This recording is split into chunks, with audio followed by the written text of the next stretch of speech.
Hey everybody, how's it going? Welcome back. It's another Friday. Fridays at the Fifth, long distance.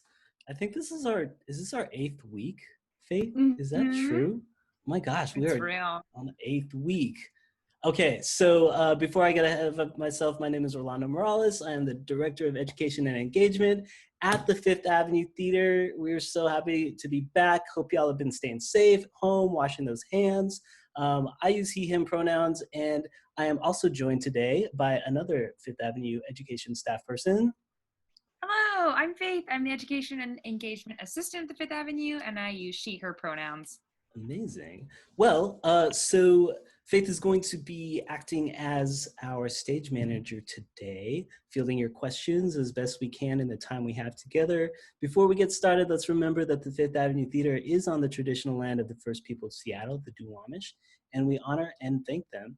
I also want to take a minute before the beginning of this Memorial Day weekend to remember those in the military who have made unimaginable sacrifices for us and for their loved ones throughout our history. So let's cultivate some gratitude and learn from their resilience of all of our ancestors in these trying times. Every week, we are also joined by a couple of amazing team panelists. Team panelists, where are you at? Tell us who you are. Let's kick it off with our friend from Eastlake High School. Hi, I'm Tennille. My pronouns are she, her, and I'm a junior at Eastlake High School. Amazing. And from the University of Washington. Hey, I'm Sarah. I'm also an education intern here with the department. I do go to University of Washington, and my pronouns are she, her. Cool. Well, thank you so much to our student panelists. We are so excited to have you today and for you to be a part of the dialogue that we're about to have here. So our special guest artist today is none other than the multi-talented and musical theater role model, Trina Mills. Trina was born and raised, Trina was born and raised in Seattle, Washington, trained by the Royal Academy of Dance at the British Dance Academy, and earned her degree in acting from Western Washington University. She's performed regionally at the Kennedy Center, the Oslo Rep, the Muni, and choreographed the Pittsburgh Public Theater's recent production of Little Shop of Horrors. Also choreographed Assassins, which is a co-pro between ACT and the Fifth, and Seattle Rep's Public Works production of The Odyssey, as well as String and 25th Annual Putnam County Spelling Bee at Village Theater. At the Fifth, you may have seen Trina in A Chorus Line. She played Sheila. Amazing, by the way. It was Velma in West Side Story, or you may have experienced her choreography in The Sound of Music, or in the Rising Star Project productions of Spamalot, Carousel, and West Side Story. What? That's not enough. In a past life, Trina was also an NFL cheerleader for the Seattle Seahawks for 6 seasons. Trina Mills, you're amazing. I'm a big fan. Welcome to Fridays at the Fifth. Thank you so much for being here. Wow. Thank you. Yeah, that's all you. Crazy. That chorus line photo. Woo! I haven't seen that one. Mark Kiraoka. Oh, such good memories. Well, all of our panelists, welcome. I am so excited to kick things off today with our audience spotlight, new segments. This is an opportunity. So we have an audience spotlight every week now. Thank you so much for those of you who've sent in your questionnaires. You're welcome to keep sending them in. I've got a list. Don't worry, I see them all. And this week's panelist is, this week's audience spotlight is none other than Mr. Dane. I think Dane's already here. Dane, come on over. Yes! What up, Dane? What up, Dane? Hello. You might recognize him from the chat from past episodes. Usually talking about pizza as well as musical theater. So we have a couple of questions that we always ask our student panelists. But first of all, Dane, tell us who you are. Hi, I'm Dane Schmidt. I am 17 years old, and I'm from Wenatchee, Washington, right in the center of the state. What up, Wenatchee? Catchy. Awesome. So we're going to start with a couple of questions that everyone answered for the questionnaire. The first one is, what is your current guilty pleasure musical theater song, the one you might be slightly embarrassed to admit listening to? Probably the John Travolta version of Grease Lightning. Yeah. Yes. Just because, for no other reason than when you get caught singing the lyrics Mhm. to that song, there's always that moment of slight embarrassment. You're just like, oh, that is what he's. Oh, yeah. But it's such a bop. Yeah, I hear It you. is, yes. All right, next question. What is a role you could never be cast in but would love to be cast in? I think I'd have to say Anne Frank in The Diary of Anne Frank. Okay. I just did an amazing production of that like 2 months ago, right before the stay-at-home order went into effect. And our Anne was just incredible.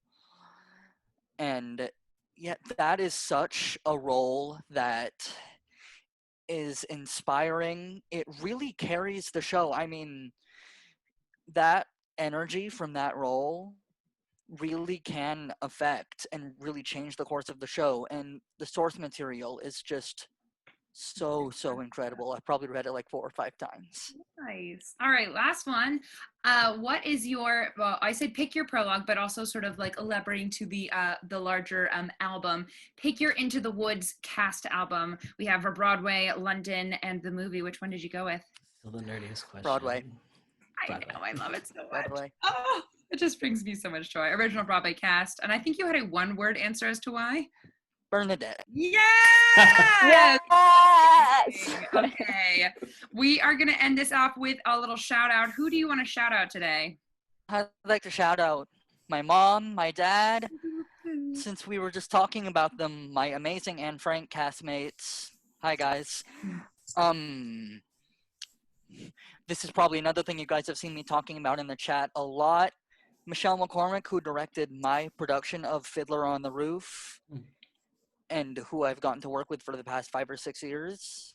And Paul Atwood, Wenatchee High School Theater Department Advisor. Beautiful. Oh, Dane, thank you so much for joining us today. We're going to move right along to Thank you, our Faye. What's Making Us Happy this week, our high notes. So we're going to start with you. What and Orlando, I think, is going to play the video, but I will also put it in the chat skis for people who want to experience it for their own personal viewing pleasure. As Orlando grabs it and pulls it up on the screen, tell us what it is. This is, so I know all of you might not be huge Muppet heads like me, but this video is from 2011, where Kermit the Frog and Rolf sing a song that Kermit's kind of become famous for called The Rainbow Connection. And we're probably not going to get to see this part in the video, but at one point, the audience becomes so moved by the song that they start singing along. The audience starts crying. The Rolf and Kermit get so into it that I think the Rolf forgets his lyrics because he's just about crying. Oh, brilliant. I love that. Oh, thank you for sharing. And it is in the chat for people who want to watch the whole thing. And I think we're going to head to the next person. Yeah, it's you, Faith. What was your high note for this week?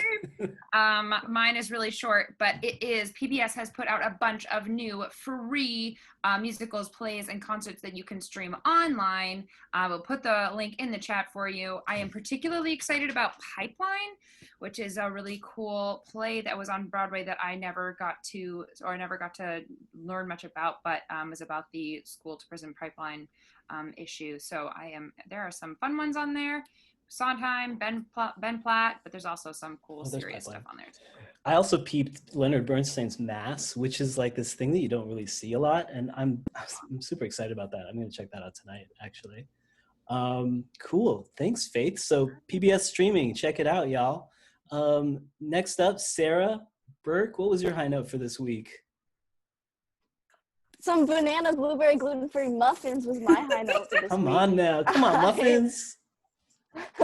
I had rotten bananas, so I decided to bake with them. And I've been baking a lot lately. And I found this website called like Mama's Gluten Free. I think that's what it's called. We stand our gluten-free options, and they're very good. And I have half of one with me right now because I ate the other half in the past half hour. Come on now. But this is the last one because my family ate them all last night. But they're delicious, and I will be baking them again. And they made me very happy this week. Great, Sarah. Gluten-free muffins. Let's do it. Oh, I'm up next, actually. So my high note from this past week was actually something that's not, it's been around for a while. I believe the original video was released in like September. And I think it's just called like Hercules Muses Medley. And it's like this amazing kind of arrangement of the muses parts of Hercules, and also I Can Go the Distance. So Bryson Camper was the arranger. He's over at Berklee College of Music. And one of the reasons I love this is because it's not uncommon for musical theater to borrow from living genres of music. And like gospel in particular has been increasingly like incorporated, and some would say like appropriated. So there's like some reverse appropriation going on in here where we get to see the music back in the genre that inspired it. And so I just think it's amazingly executed. The reaction videos have been very entertaining for me as well. So this is a reaction video, but you can go peep the original thing out there. So, you hear that? Oh my gosh, they're like singing. I'll let you listen to a little bit before I move on.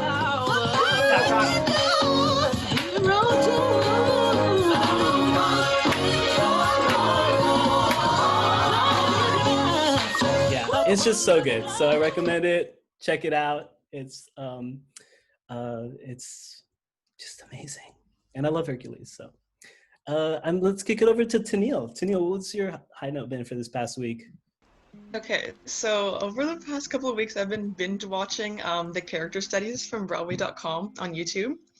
And basically what they are is they just go behind the scenes and like watch someone like the leads in Broadway shows get ready, get into character. And it's really cool to see how like what their routine is and like how they get into character before the show. So yeah. Cool. All right. So the Broadway.com character studies, there's a bunch of them, right? You could just go through. Kind of love that. Super cool. Cool. All right. So last but not least, Trina, what do you consider your high note from this past week? High note. Well, Samin Nosrat is, she's a cook and she's a writer and she's awesome. And I actually originally found out who she was on Netflix from her show called Salt, Fat, Acid, Heat. It's like a documentary series for 4 segments.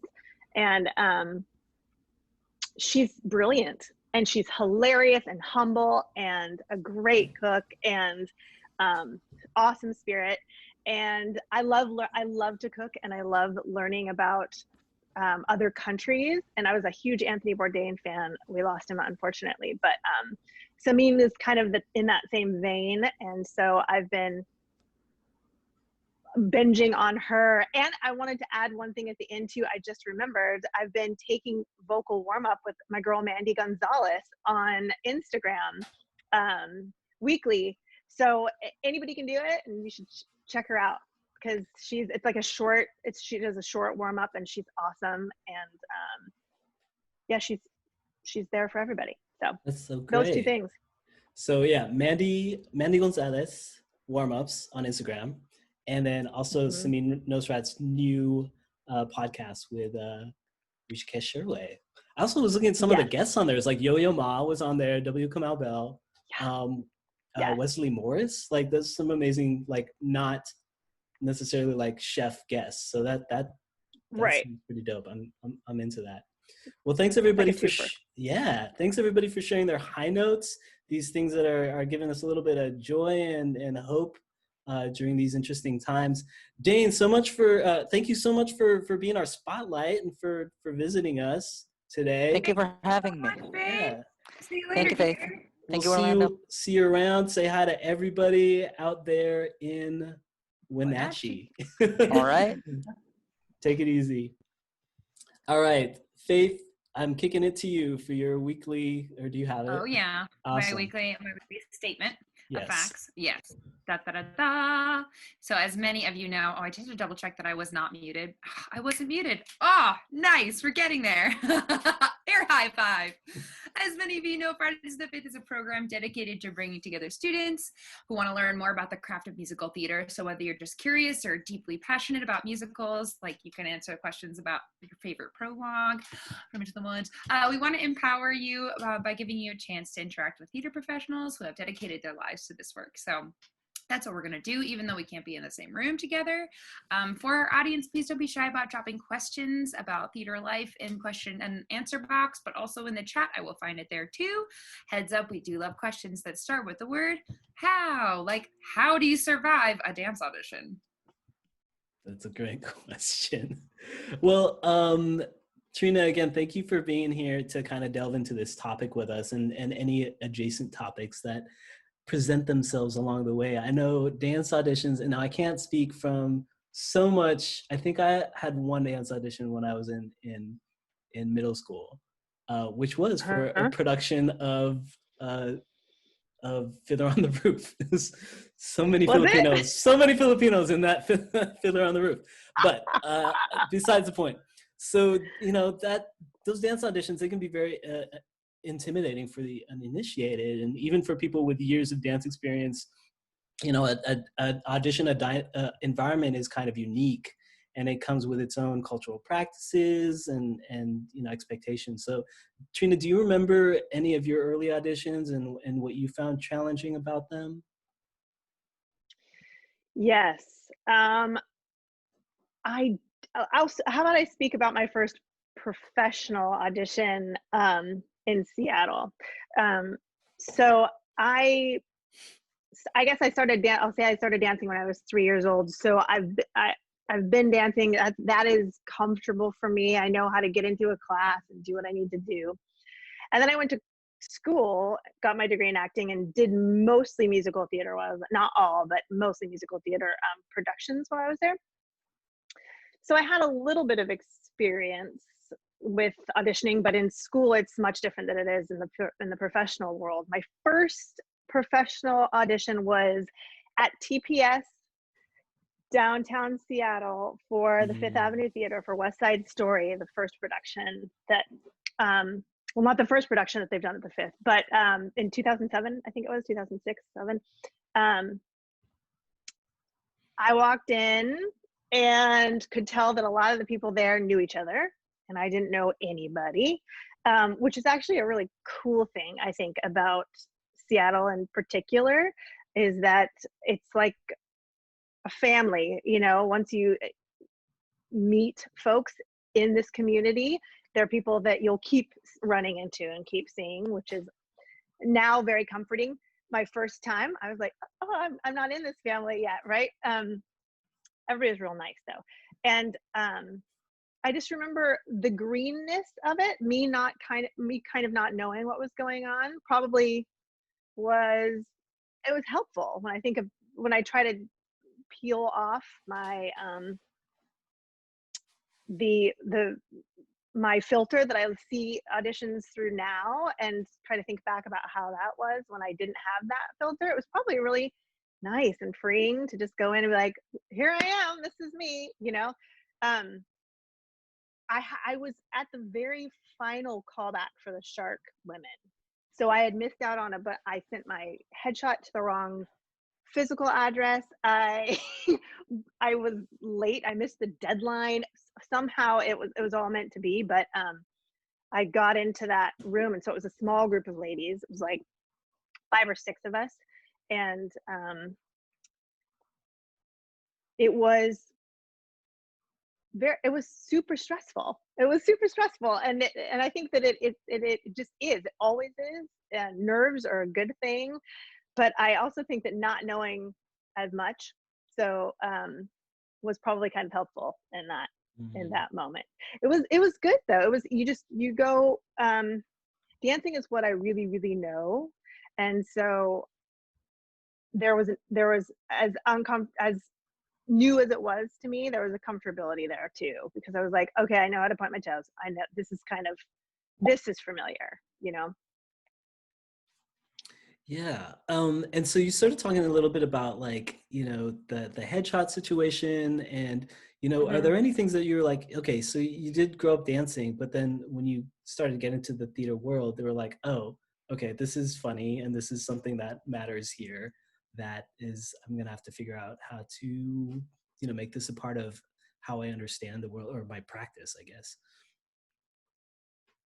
Yeah, I figured it was I you mentioned that I was an NFL cheerleader for a while. The headshot that I sent in to the Fifth Avenue Theater, and I think it is still in my stack of headshots, um, was my Pro Bowl like photo card from I was the Pro Bowl cheerleader in 2006, and you have photos taken, and those photos are made into photo cards, and those are the photo cards that you pass out and you sign at the Pro Bowl and all of that kind of stuff.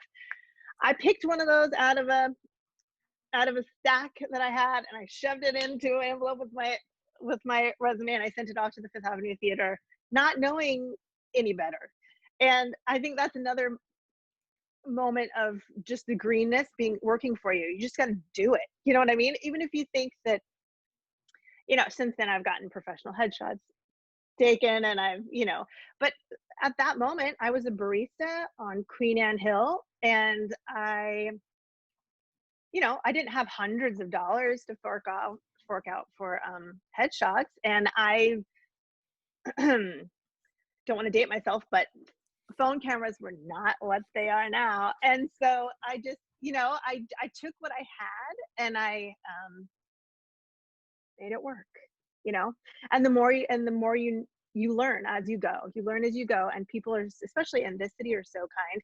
And I will say, actually, from coast to coast, people are so kind. You know, the more I go and I meet folks that are not from here, that are from New York or from other places, the community coast to coast is real small, you know, and truly, and everybody's kind and willing to help, and you ask questions. But I think the most important thing is to just do something, you know, just like use the photo you have, type up your resume if you think it's too short, which when you're young it is short, that's okay, you know, use that, just take a step, you know. Hmm. And is there so now the tables have turned a little bit, right? So you run many auditions now as a choreographer or as somebody who is facilitating dance calls, right? Hmm. So when was there anything that you remember about kind of when that world shifted for you? Um, you know, maybe I'm thinking like, do you see common mistakes or missteps, you know, that the you know in young performers who audition for you now that you want to point out? Hmm. Yeah, I think uh, what I always say in an audition, whether or not I'm in there as the choreographer or for the show that's going to happen, or just the choreographer for the call, um, if I'm the person giving material and I want to see the material being performed, the thing that I always say is to just try to have fun. I will tell anybody that asks me that. That's the number one thing I say. And I know I say it with conviction because I've been there. You know what I mean? I know I've had somebody tell me, just try to have fun, just have fun. Um, and you know, I'm a ball of nerves, and I can't, I'm sweating and I'm shaking, and how am I gonna have fun if, you know, when I'm thinking about the steps, blah blah blah blah blah. And I've had people tell me, I don't care if you step on the left foot instead of the right foot, I don't care if you kick the right leg instead of the left leg. um, that's not the point. The point is to live into the material, tell a story, and have fun. Well, it went in and out a few times, you know, until it went in and it really stuck. And I love to dance, and so that's what I always come back to, is I just love to dance. I can't not smile when I dance, unless, you know, it's not one of these. But I can't. I always always love it when I'm doing it, right? So that's, I would say, I often see folks, not just young folks, but young folks too, um, too in their heads and not having fun. And dancing and musical theater specifically, is what I'm speaking about today, is acting, period. End of story. The dancing is acting. And so if you're not enjoying it and enjoying the story that you're telling, then you're just showing me a bunch of dance steps that somebody who is not a musical theater performer or doesn't want to be a musical theater performer could probably show me. You know, like people could, I know there's people I could yank out of a dance class that could do the steps perfectly, but the joy and the storytelling is what makes us different in what we do. And I think that's the thing that a lot of times I feel like I maybe have to pull or do some convincing. So I would say put that at the top of your list, everyone. Try to have fun and know that they mean it when they say, get the step wrong, but show me the story and have fun while you're doing it. Yeah, I'm sure that's a huge sometimes it's easy to hide behind the steps, or like I even think about Totally. that as a musician. It's like the notes are going to set me free. Like if I if I get, you know, the 2 + 2 is 4 on this test, it's going to be the right answer. So Yeah. that's really interesting. I'm going to toss it over to our student panelists. Do either of you have a question for Trina? I I saw was gonna Trina raise. ask, um, what's like the best way to prepare for a dance call? Because like you can't really prepare like you would for like a singing or an acting because you don't really know what you're gonna get. So like, what's the best way to prepare for that? Yeah, good question. I find comfort in it. It's so odd. Um, the singing and the acting bit where I have the sides, I have the music, and that for some reason it's probably just because dancing is what I've been doing for so long. But the not knowing what I'm going to do before I go in to learn a piece of choreography is so calming to me. Um, so I would say just take class, you know, um, make sure that right now, it's so easy to take class. Like you don't have to go anywhere. Most of the classes you'll find online, you don't have to have a ton of space. So, and even just like take bar and ballet is important, you know, in my opinion. The ballet foundation is important. You don't have to be a prima ballerina, you know, but I think knowing the basics of ballet will serve you really well in life, um, and especially walking into a dance audition and feeling like, great, if somebody happens to throw out a French word here or there, I'll probably know what it means.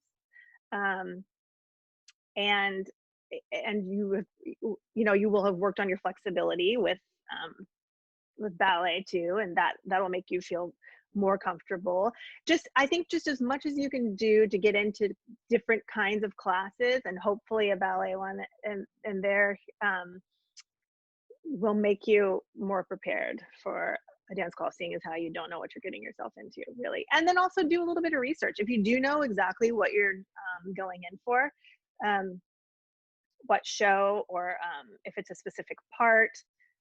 Usually dance calls, it's more of a general thing at first, you know, but do some research on the show so that you can help um, tell that, so you kind of know where your brain is. You're not going to get real specific usually, but you kind of know what world you're living in. You know, am I really is it up here, or is it a little bit more, you know? It'll kind of inform where your body is going to be in this sort of the story that you're going to be a player in, assuming you get cast. Yeah. Can Trina, can you talk a little bit more about like what your background was? It's funny, It's funny because I'm I'm here at my house in Skyway. I could throw a cat and it would land on your high school. You went to Renton, right? Yeah, It's just down yeah, I there. did. Yeah. Don't throw cats. I need to come up Don't throw with cats. better I'm like, better metaphors. But like yeah, but like what were you doing, you know, as a young person? Were you just strictly ballet and that was your deal, you know, or like were you, you know, doing those like hip hop routines with your friends at lunch, you know, like what was your background? yeah. Good question. I well, I started with the Royal Academy when I was 3, so which is British ballet as opposed to American ballet. So, and there was a divide. I don't know exactly what the um, temperature of that is now, but there was quite a divide. It's different. We use different words. We say words in different ways, and we did examinations every year. So every year we would have a syllabus, and it was, let's say, this big, and we'd learn the syllabus, like 4 different plie exercises at the bar, 4 different tendu exercises at the bar, so on and so forth. And then at the end of your year, or close to it, you would go into an exam. They would fly usually an examiner over from usually England, and she would sit at a table in a room, and she had a bell. And we would get into our uniforms. We wore uniforms. We didn't get to wear whatever we wanted. It was like, you know, this grade was pink, that grade was yellow, and then you finally got a black leotard, which was awesome. And we would wait to hear the bell at that door, and we heard the bell, and our teacher would open the door, and we would run in, and it would be, you know, when you were real little, it was short, and then by the time I left, you were in there for an hour and a half, hour 45 minutes. Just You would stand, and she would say, go to the bar, and you would go to the bar, and you'd play exercise 2. So you ended up doing like this much of the syllabus, but you have to learn all of that because you don't know what part of it she's going to ask for. This is where my work ethic comes from, my my discipline. So that's where I started. That's what I came out of. And then in high school I was a cheerleader, and I did gymnastics. So I kind of, and drill team for a year. So I branched out and I started dancing in different ways, and learning, I guess, different disciplines. I took jazz, and I took modern, and I took tap. I took all of it, but I started with ballet. It was ballet for, I would say, quite a few years. I probably didn't start jazz, modern, tap until, I would say, 7th or 8th grade. It was strictly ballet until then. And out of high school, I went to college, and I learned a ton from, well, about life mostly, but you know, just about more musical theater style dance. That's where I really learned more about that. I did one play in high school, which was West Side Story. So I've done West Side Story several times now, but it is my favorite show.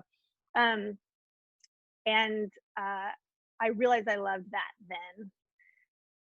So in college, I knew I wanted to do a little bit more. I learned more about musical theater dance there. I got my minor in dance performance choreography and instruction. So that was a modern based school. So I was like, I dug real deep into the the Graham and the Cunningham and all that goodness.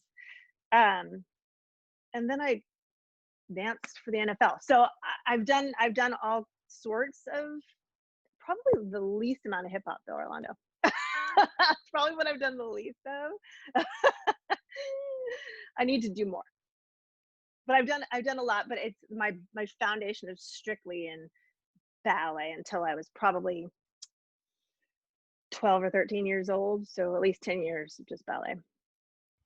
And it probably didn't hurt for you to be kind of accustomed to being scrutinized, you know, by somebody, you know, because that is kind of like an audition in its essence, right? As somebody is making a judgment of what you're doing. Yeah. So I think what I'm hearing there too is like it's one of those things too that you can also, you know, accustom yourself to through repetition and putting yourself through as many of those opportunities as you can. Like it just, like you were saying, just go for it. I think the more you audition, the more you'll start to understand what goes on, and what you need as a person. That's gonna help you through that process. Yeah, like having Yeah, and context for it. Like say it know again, Faith. that someone's going to call a number, and that maybe that number might correlate with your shirt that has a number on it, and then there's a place that they're going to point for you to stand. Like I remember the first time I went to a dance call, and I'm not really a dancer. I feel like not knowing that was going to happen was enough to be like, oh God, this is a world I don't know. Yes. And am I doing it wrong? Yeah.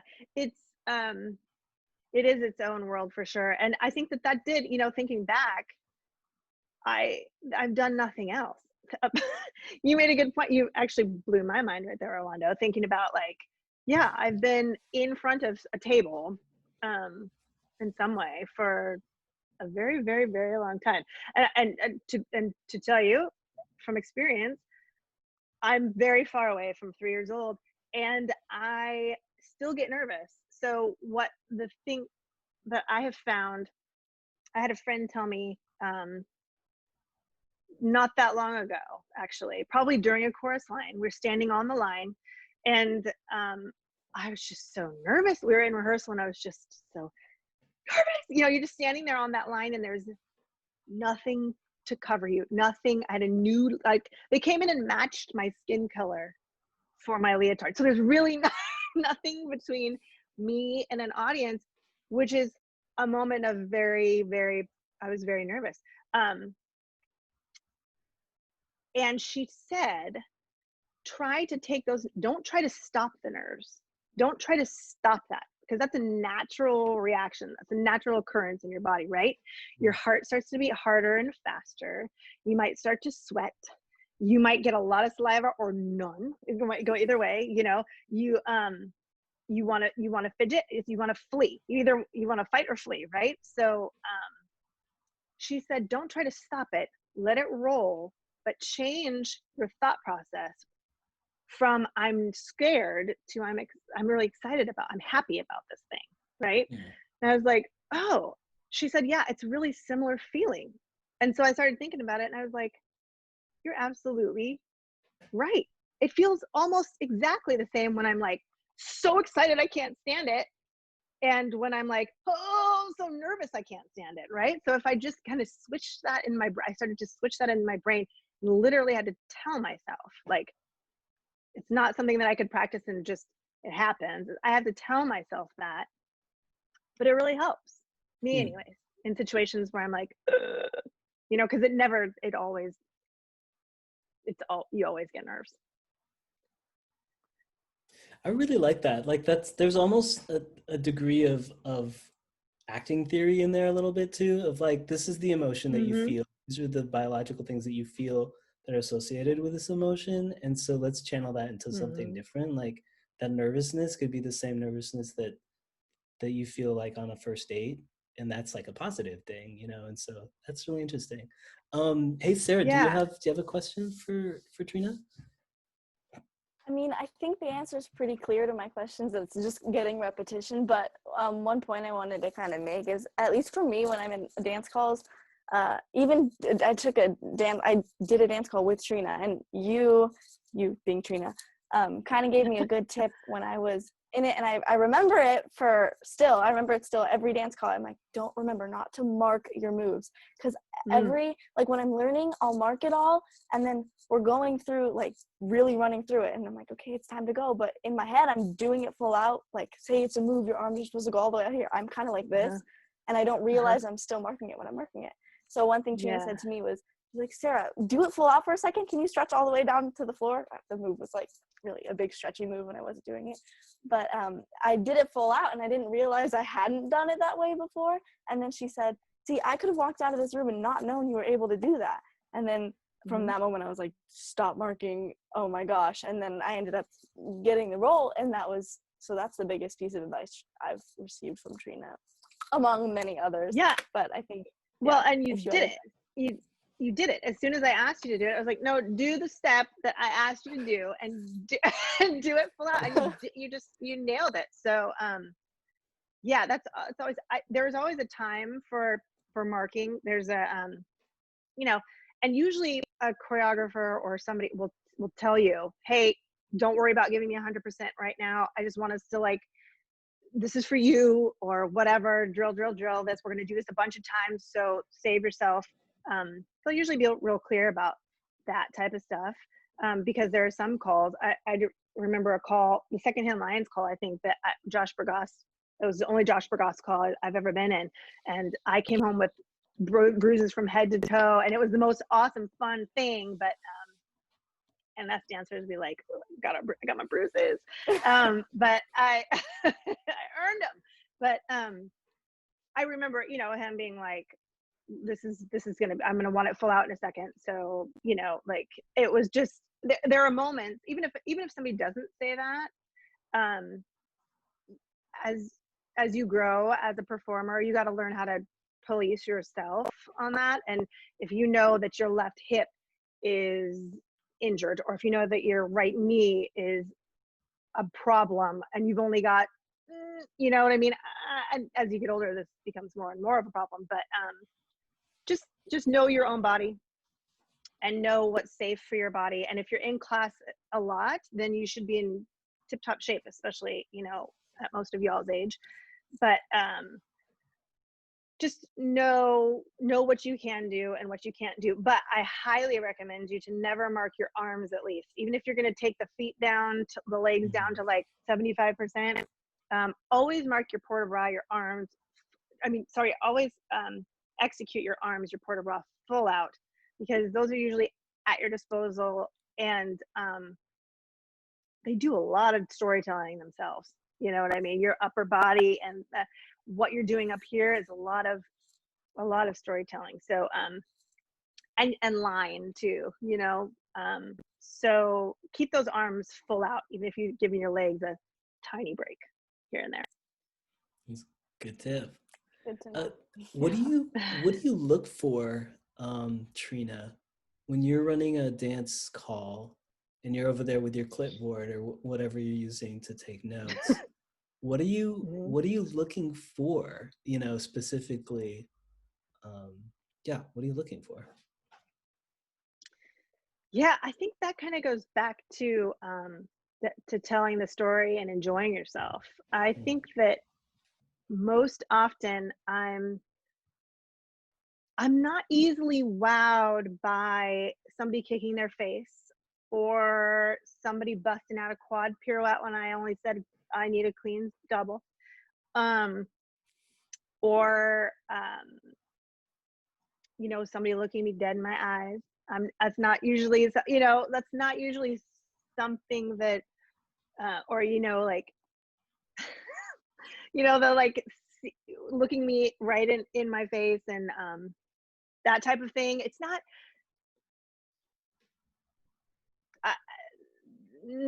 a lot of people can do all that stuff. I would say it's about telling the story. You know, like, have you dropped into whatever world that I've usually set a world out for you, right? Whether it's just a song, where it's a general call and it's a song, and let's say I've chosen a song from, let's say I've chosen like a Ray Charles song, which I've done before. That's a feeling, right? That's, even if you don't know who Ray Charles is, that's a feeling. You hear it, you hear the piano. So we're in this world, right? We're in a world, and we can feel that. So I watch for people that can drop into that, embody that, make up their own story, and then tell that story through their bodies, right? So, and somebody who's able to get out, if there is a mirror, I usually try to cover them up, but if they can get out of the mirror and perform past that mirror, way past me, past that mirror, and not have a stinking care in the world except for dancing. Dancing and telling their story, whatever that is. So it is an element of, even if you're faking it a little bit, you know, we all, like I said, I always have nerves. I still always have nerves, but you get better and better at getting out of your head and not worrying about what the person next to you is doing. You know, you get better and better at that, because it's a direct competition. You know, if I were to walk into an audition and see Sarah, and if we were the same age, I would see your hair and I would see your body type, and I would be like, great, we're in direct competition, right? Like this is we are. So, and that's our job, is to compete and fight for spots, right? So I don't like the word fight, but you know, compete and earn a spot. So so it's tough not to look and see what's around you, but you really got to remember that you have something very special, each and every one of you. That is such a hard lesson to learn, that like just you being you, do the steps that have been asked as close to them as possible, and drop in and tell the story of you. This is and me, like and the tell your story. feedback, right? Like when I feel like when a choreographer, someone once told me that when a choreographer says like, I am really looking for, you know, flexed foot on this, like that is the thing that I will focus on. Is I'll try the steps to the best of my ability, but like if they specifically said flex foot on this thing, I'm gonna really work to have that, just that. Yeah, totally. That's a really good point. Like mile markers, you know, that I often do that too. I'm like, I don't want that to come from a bent leg. I want that to come from a straight leg. And so, yeah, listen for those things. That's a really good point, Faith. Listen for those mile markers, because oftentimes if a choreographer has created something and they've created it for a reason, and there will be moments like that. Totally. When I set West Side Story, there are so many moments like that. There's so many specific, there are lots of moments where it's like, nope, this is you. You just have to fill this. And there are a ton of moments that are like, nope, that's on the right foot. And that's, you know, but usually a choreographer would be, yeah, specific about those moments. And so I would say, latch onto those moments, listen for them. And in the moments that have been left a little bit nebulous, maybe they didn't give you arms for a certain section. They didn't give you arms. Make them up, you know, and just kind of live into them. Yeah. Yeah. That works, right? Yeah. Commit. You committed there. That was Commit. good. There you go. Just commit to it. Yeah. Faith, I'm I seeing some great questions out there. Yeah. What do you got? I love this one. What do you do? What advice do you have for folks when their brain hits max capacity, like when there's still more to learn? So they're like, oh, amazing. Okay, everybody ready? We're going to move on. And you're like, oh my God, I don't know that I can bring any more information into my brain. Like, especially if you're maybe not a tap dancer and you're like, this is a lot. Yeah, That's a I good can question. speak. That's a very good question. And I can speak on that because I would say tap's not my apps. I haven't tapped as much as I've done other things, I would say. I can tap, but I remember one tap audition that I was in, and it was like one of the only times I was close to being like, ooh, I gotta get out of here. And I didn't, I stayed. But I think that for an audition situation, just take it. You just got to just take as much as you can, and know that, you know, it's like an hour and a half, 2 hours. And the people that are there running the audition understand that there are probably all sorts of levels, and that there are some people that are going to be like, boom, got this in my sleep, because some people just learn really fast, whether they're tappers or not, you know. And that there are people that would need more time. And don't ever forget that just do what you can. When you're there, just do what you can. As long as you do your very best, then you can leave that there comfortably and go home and sleep at night and be like, I did it all. I did everything I could. You know, I've left it all out there. But I would also say that teams know that a rehearsal process is a long process, right? So just because if you're telling a story and you've got this thing, you know, they'll see it. And even if you can't pick up the steps super fast, or maybe your technique isn't perfect, they know that A, they can make recommendations for you to take class, or maybe even supply you with those classes, and B, that the rehearsal process is, there's time, and they'll work you. If they want to have you as part of the group, they will work you. they will help you pick that stuff up, and that's why we have rehearsal. Yeah, I think that's a great that point. And then to put that together, what you were saying earlier about like just really be in the moment, be the character. If you show that to them, you know, and they see that and they're like, oh yeah, they have to be in this show because they are showing us this show, what that show can be, even if they may not have the whole combo down. Like we can take the Yeah, time to teach that is what you're saying, but it's hard to, totally. yeah, cool. Faith, what else do you see out there? Okay, so I'm gonna combine two. What Yep. advice do you have for being asked to improv slash how do you get how do you feel about how do you go about learning how to create choreography and not getting your head about that choreography? And I think they're kind of similar in that vein. Like, you know, you're creating the moves. How do you not get in your head about it? And what advice do you have when you're in audition and someone's like, and so the 16 counts, you just do whatever you want. Yeah. Yes. Oof. Yeah.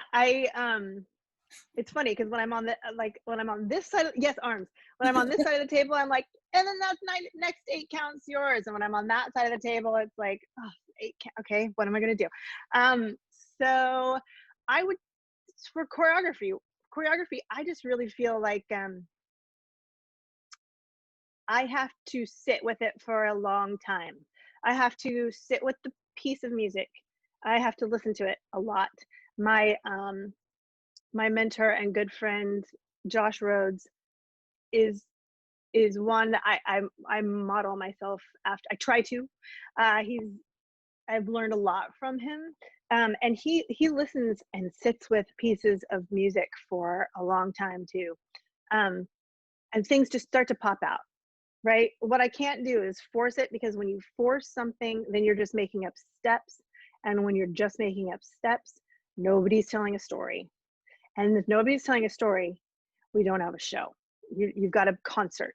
You've got a concert dance piece, which are awesome. They're awesome.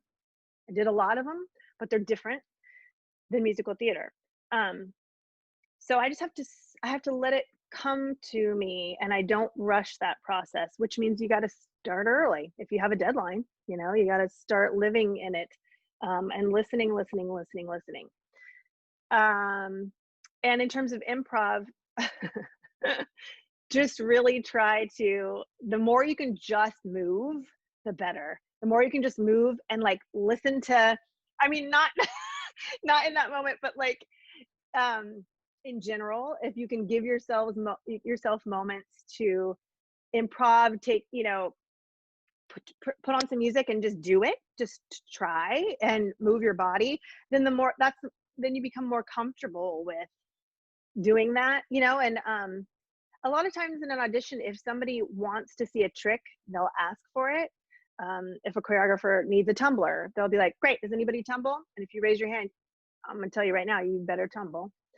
You better know how, or you know what I mean? So they'll ask for specific things like that. So don't feel like you have to do something that might hurt yourself in an improv section. Just, you know, follow the story that's kind of been laid out for you, and, you know, by the choreographer. Stay in that same world-ish, and use your training because you've been taking class. Yeah.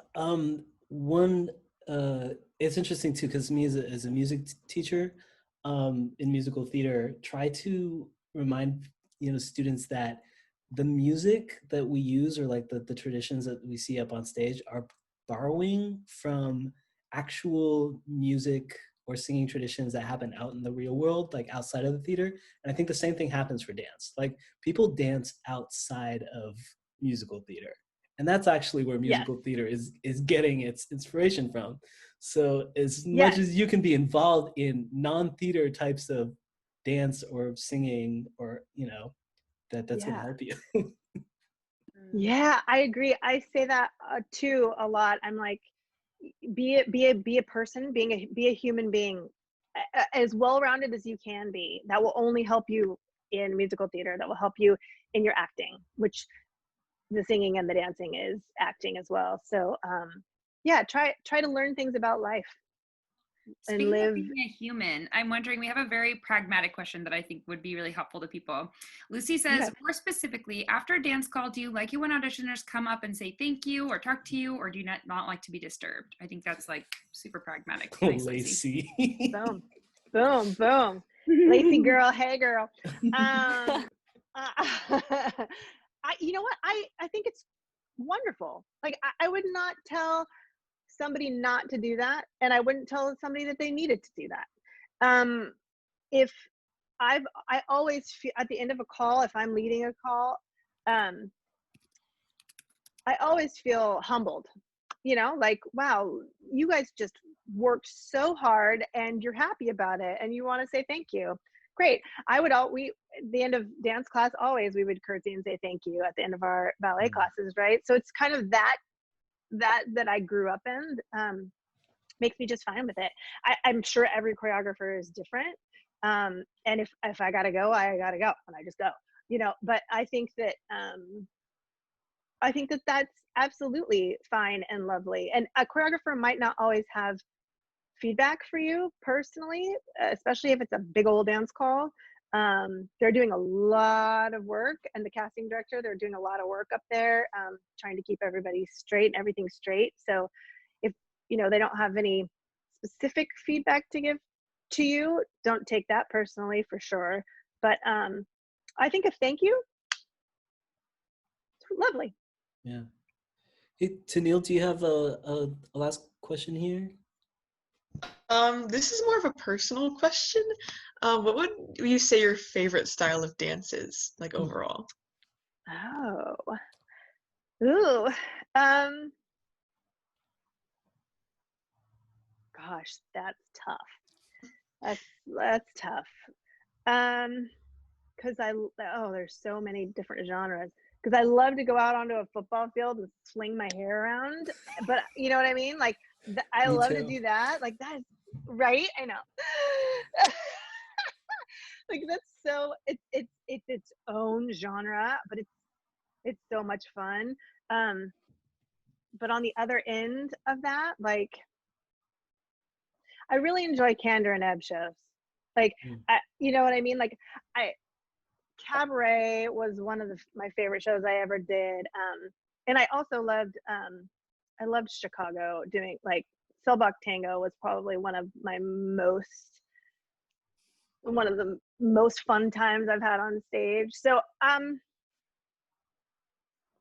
I do love putting on a pair of high heel musical theater shoes and some fishnet stockings, and you know, getting real musical theater with it. I do love that. Sweet Charity is a show that I'd love to do at some point, you know. Big Spender, yeah. That vibe is something I really, really my soul likes. And I'm hoping, Faith, thanks for dropping Candor and Ebb musicals down in the chat. But I'm hoping y'all can take this period that we're in to go and, you know, if there's a part of musical theater, the canon, or I don't like canon talk, but like, you know, of what has been done that you are unfamiliar with. If you're not familiar with Candor and Ebb musicals or with Sweet Charity, you know, this is a really great time to look for like a live stream of it, or, you know, keep your eyes peeled. And I think this is a great time for all of us to kind of understand our history a little bit more and our heritage, so that we can move forward with that empowerment too. So I love, Trina, that you brought up like a really kind of what would be called canonical, if I believed in canonical, but like, yeah, something that is a point of reference for many people. But I feel like less and less now, because we have so many great contemporary musicals that people are so into. But yeah, let's the older stuff too.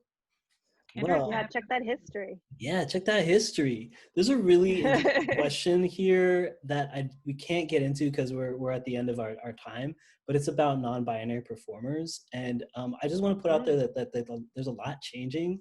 The question specifically is like about warm-ups and like, you know, what happens, but and none of us here are I guess I'll speak for myself and maybe you, Trina, we're not non-binary people that can speak to that experience. But I do want to put that out there, that it is an interesting, dynamic, changing time. And even for both of our productions of West Side Story, the student and the professional, there were non-binary performers that we had to be inclusive of. We didn't have to, but it was a privilege to be inclusive of those people, and to figure out how totally. that works in this new world. Because it has been up until very recently just very like, this is the boys' call, this is the girls' call, you know, and so that is quickly changing. Yeah, that's disappearing. Yeah. Yes. In West Side, we did a lot of, instead of saying girls over here, guys over there, it was like skirts over there, jackets over here. I remember that, and that was cool. Yeah, because on stage you would be wearing a skirt and you will be wearing a jacket. That's your costume. So right, regardless of how you Yep. identified. Well, Yeah. such an interesting. I really want to do more dance episodes in the future, because it's such a huge topic and so interesting to me, because that's not my world. And Trina, we could be talking to you all weekend, but we know everybody's got things to do. Just thank you so much. Yeah, we got a lot of joy. Thank you so much for being here. Thank you. Let's go ahead Thank and you. let's go ahead and get some shout outs. Does anybody have any shout outs to Neil? You got anybody you want to give a shout out to before we sign off? I'll give a shout out to my two friends, Sophia Santos Upkiz and Maya LeVay. Yes. So I know them people. What about you, Sarah? Me too. I will give a shout out to the cast of Cabaret at UW, who almost got to perform, but we didn't because of everything going on. That was awful. I was so excited to play Texas. But also I'd like to shout out Faith for all the hard work that you were doing, and I think that you don't give yourself enough credit because you're doing an amazing job, so stop doubting yourself. Amen. Faith is doing amazing. Trina, do you have anybody you want to shout out before we log off here? I think I kind of shouted them out in the middle now that I'm thinking about it. I shouted out a couple names, people that kind of inspired me and keep me going. But just the Fifth Avenue Theater in general just rules me and has for so many years. So thank you for having me. Love the Fifth. Well, and thank you all out there for joining us. If you're into Fridays at the Fifth, please consider supporting it. We're committed to offering Fridays at the Fifth long distance for free, but there's a little cost associated, so please consider donating. Text 5TH to 56512. That's 5TH to 56512, and you'll get a link to donate. Once again, thank you to everybody. I hope you have a great long weekend. Thank you for hanging out with us and sharing your wisdom and your curiosity. To everybody out there, one day we're going to be back at the theater together, seeing musicals, but until then, keep washing those hands, stay safe, make some art, keep dancing, keep on keeping on. Oh yeah, come back next week. We're going to be talking to some ensemble all-stars. We got Sarah Russell, Rico Lastrapes, Sophie Franco, and Nick Hagan are going to talk to us about being amazing ensemble members and how to work that side of the business. So it's going to be a big week. Y'all get ready for that. And so, do your weekend and go kiss a veteran somewhere. Thanks, everybody. And we'll see you next week. Thanks, Trina. Bye. Thank Bye, you. guys. Bye, Neil. Bye, Sarah. Bye. Take care, everybody. Bye, Neil. Bye, Sarah.